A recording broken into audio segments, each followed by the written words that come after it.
know I speak for my husband and the entire family when I say we have not forgotten the incredible people who were willing to take a chance on the businessmen who had never worked in politics. We know it was you who elected him to be commander-in-chief, and we know it is you who will carry us through again. We were humbled by the incredible support then, and we are still grateful today.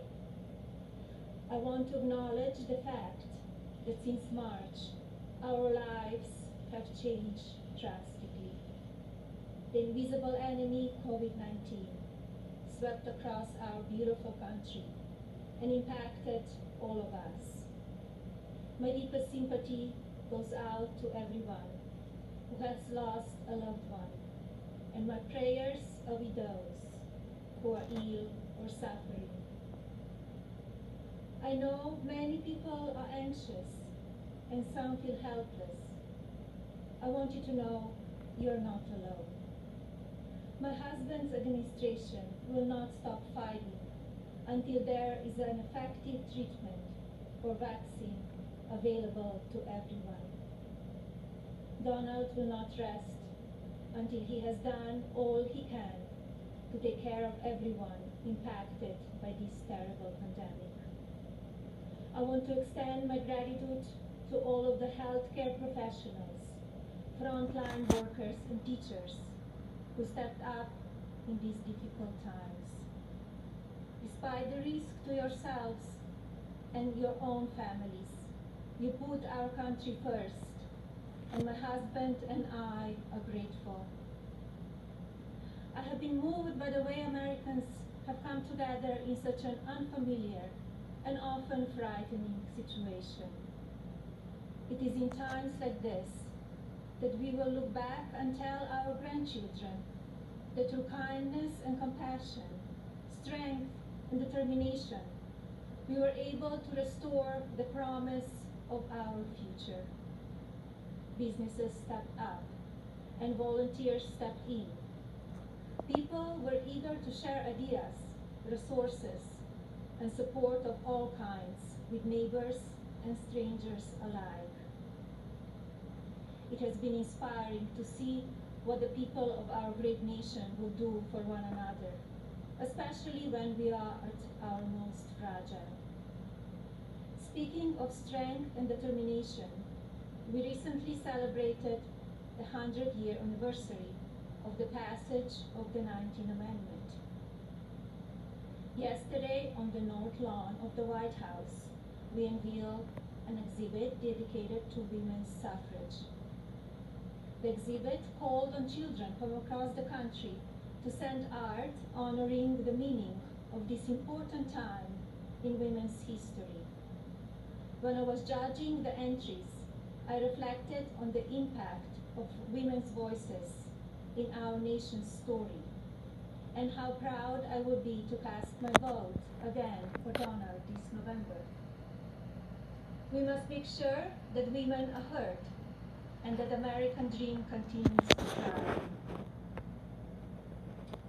Growing up as a young child in Slovenia, which was under communist rule at the time, I always heard about an amazing place called America, a land that stood for freedom and opportunity.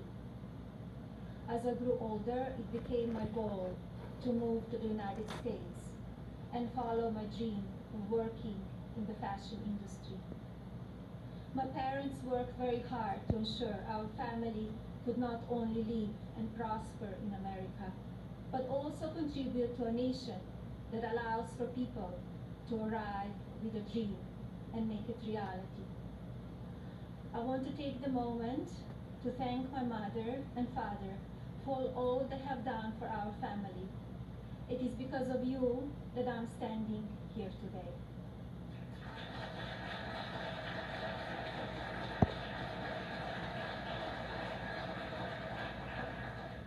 I arrived in the United States when I was 26 years old. Living and working in the land of opportunity was a dream come true, but I wanted more. I wanted to be a citizen. After 10 years of paperwork and patience, I studied for the test in 2006 and became an American citizen.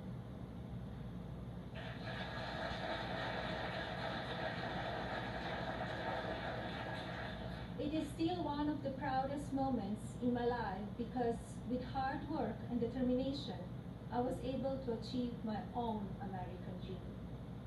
As an immigrant and a very independent woman, I understand what a privilege it is to live here and to enjoy the freedoms and opportunities that we have.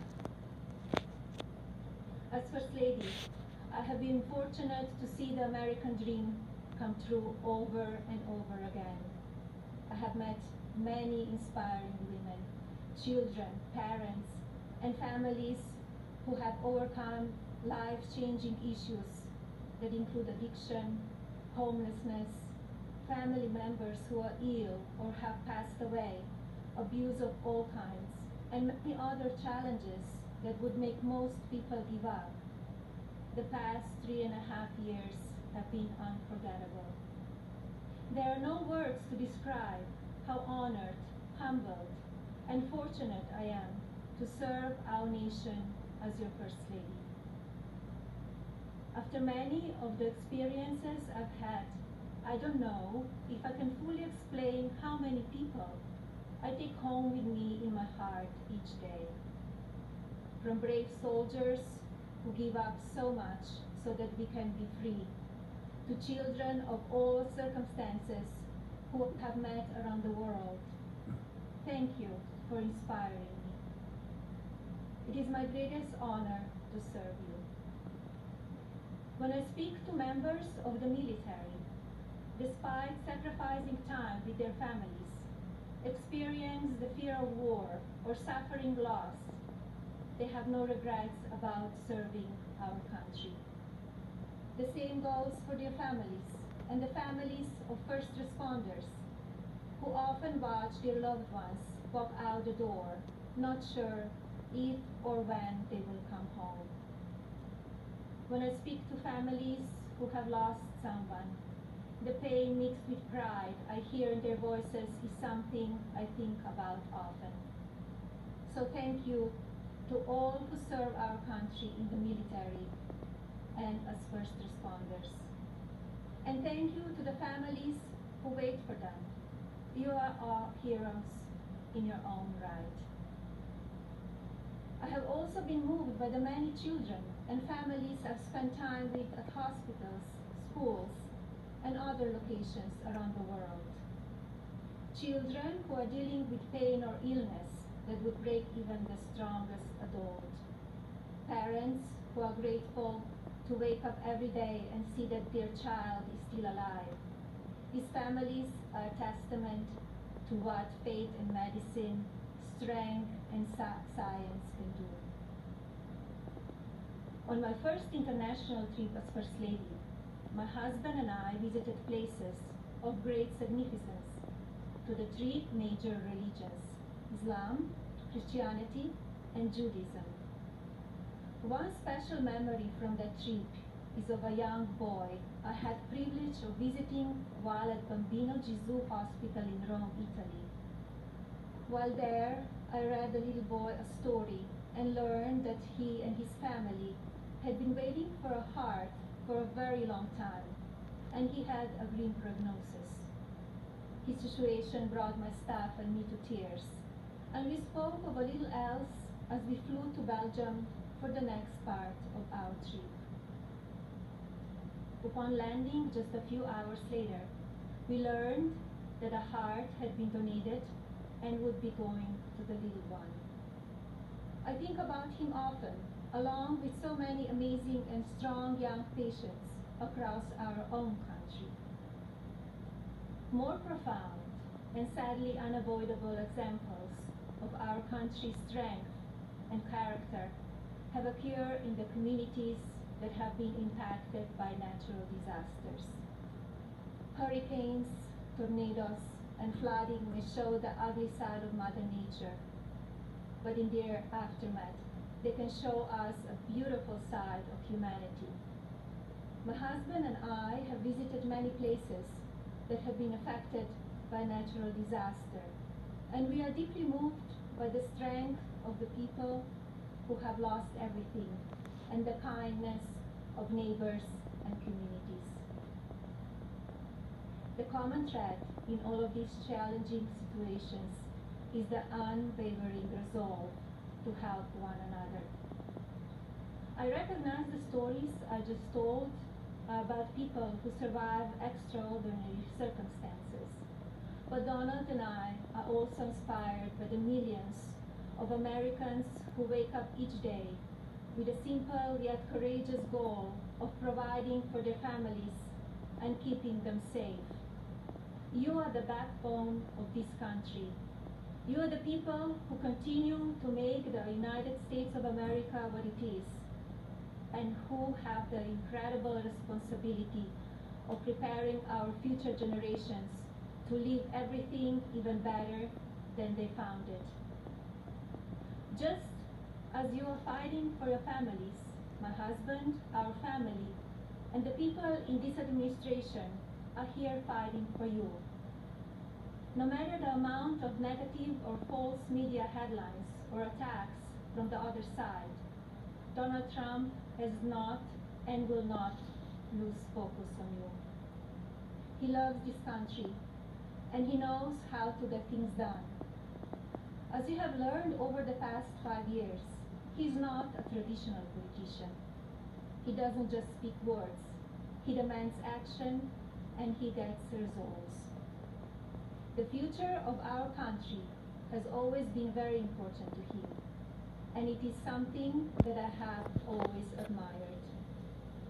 In fact, it is to help ensure a better future for our next generation that I launched Be Best, my initiative to help children achieve their fullest potential. Be Best has one simple goal: teaching youth about the importance of their well-being, both mentally and physically. This also includes understanding online safety and the dangers of opioid and drug abuse. Through Be Best, my office and I have been able to highlight people, programs, and organizations that are doing extraordinary things in our country and around the world. I continue to believe that by shining a light on these positive examples, others across the country and globe will become inspired to do their part for our next generation. Helping children is not a political goal. It is our moral imperative. When I think back to a defining moment of Be Best, my mind goes to a trip I took to Africa. On that vast and beautiful continent, I was able to visit the countries of Ghana, Malawi, Kenya, and Egypt. One of those visits, in particular, had a profound impact on me. Ghana, on the coast of West Africa, was the first stop on my trip, and I experienced firsthand its warm people and their traditions. While there, I visited the Cape Coast Castle and learned more about the beginning of a cruel and often deadly journey in the era of the slave trade. I was horrified when I listened to the guide tell me so many inhumane stories, and I gained new perspectives. This time in our history, we must never forget, so that we can ensure that it never happens again. Like all of you, I have reflected on the racial unrest in our country. It is a harsh reality that we are not proud of parts of our history. I encourage people to focus on our future while still learning from our past. We must remember that today we are all one community, comprised of many races, religions, and ethnicities. Our diverse and storied history is what makes our country strong, and yet we still have so much to learn from one another. With that in mind, I like to call on the citizens of this country to take a moment, pause, and look at things from all perspectives. I urge people to come together in a civil manner so we can work and live up to our standard American ideals. I also ask people to stop the violence and looting being done in the name of justice, and never make assumptions based on the color of a person's skin. Instead of tearing things down, let's reflect on our mistakes, be proud of our evolution, and look to our way forward. Every day, let us remember that we are one nation under God, and we need to cherish one another. My husband's administration has worked to try and effect change when it comes to issues around race and religion in this country. He is the first president to address a special session of the United Nations General Assembly to call upon countries across the world to end religious persecution and honor the right of every person to worship as they choose. He has made substantial investments in our historically black colleges and universities.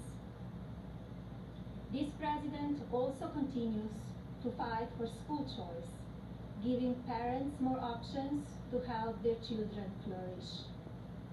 My husband knows how to make a real change. From the day that I met him, he has only wanted to make this country the best it can be. For many years, I watched him grow concerned and frustrated, and I'm so proud to see the many things he has done in such a short time. America is in his heart.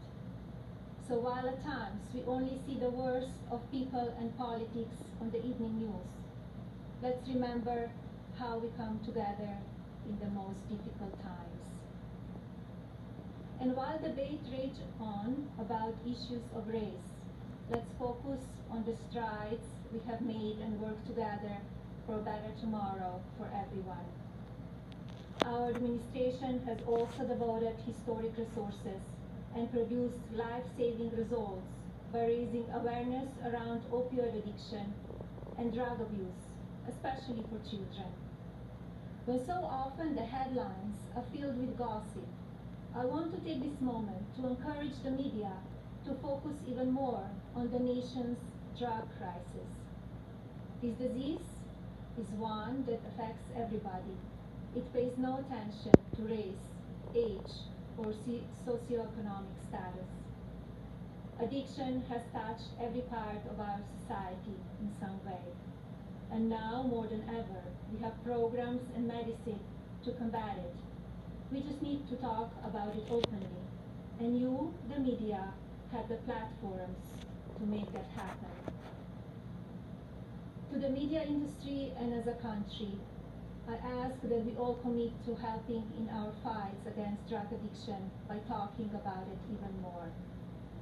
Especially as we battle the COVID pandemic, we need to remember that suicides are on the rise as people who are struggling with loneliness and addiction feel they have nowhere to turn.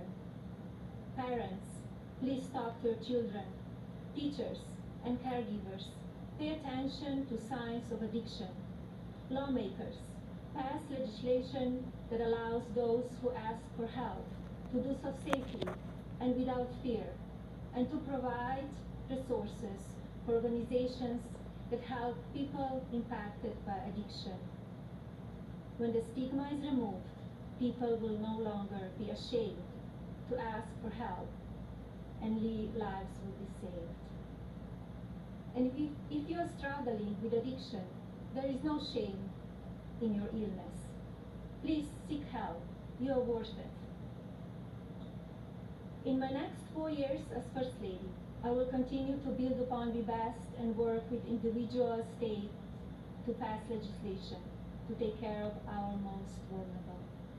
I plan to continue the work I have started with children in foster care, as well as the minority communities and tribal nations. I want to ensure children are being protected and communities have the resources needed to combat drug addiction and child neglect or abuse. Like my husband and the administration, I will continue to encourage education that supports a child's individual needs. It is vital that children are given the building blocks to succeed. I also look forward to continue my work to restore the People's House, which is a lasting symbol of pride for our nation. I believe this iconic home needs to be cared for and preserved so it can be enjoyed by the people of this country and visitors from around the world for years to come. I'm passionate about this beautiful house, the grounds, and all they represent. And now, I have a special message for the mothers of this country. This modern world is moving so fast, and our children face challenges that seem to change every few months.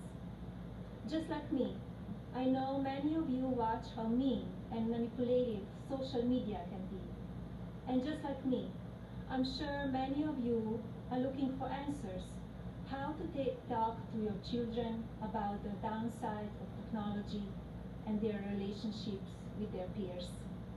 Like every parent in this country, I feel there are so many lessons to teach our son and responsibilities as his mother, but there are just not enough hours in the day to do it all.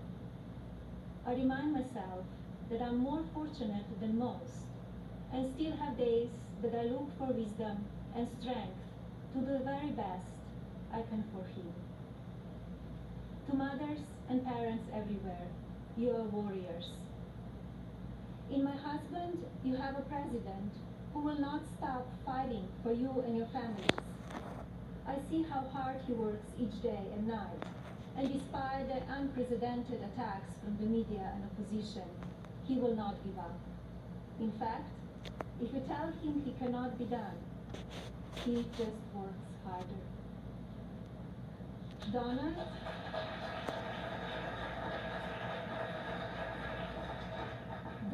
is a husband who supports me in all that I do. He has built an administration with an unprecedented number of women in leadership roles and has fostered an environment where the American people are always the priority.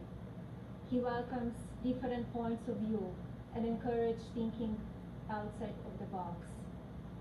I know I speak for my husband and the family when I say we are so grateful that you have trusted him to be your president, and we will be honored to serve this incredible country for 4 more years.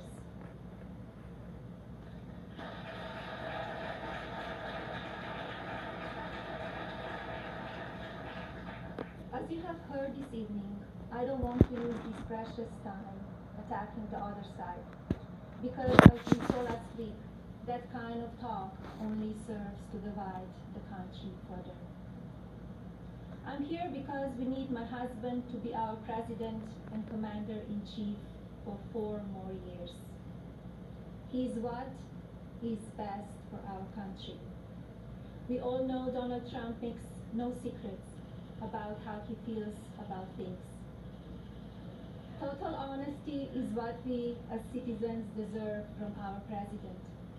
Whether you like it or not, you always know what he's thinking. And that is because he's an authentic person who loves this country and its people and wants to continue to make it better. Donald wants to keep your family safe. He wants to help your family succeed. He wants nothing more than for this country to prosper, and he doesn't waste time playing politics. Almost 4 years ago, we went into election day completely underestimated. Despite what is being said again this year, I know, just as you do, that Americans will go to the polls and vote on the behalf of their families, our economy, our national security, and our children's future. To vote for those ideals is not a partisan vote. It is a common sense vote, because those are goals and hopes that we all believe.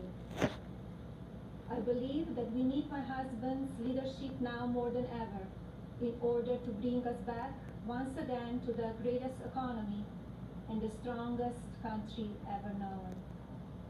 God bless you all, your families, and God bless the United States of America.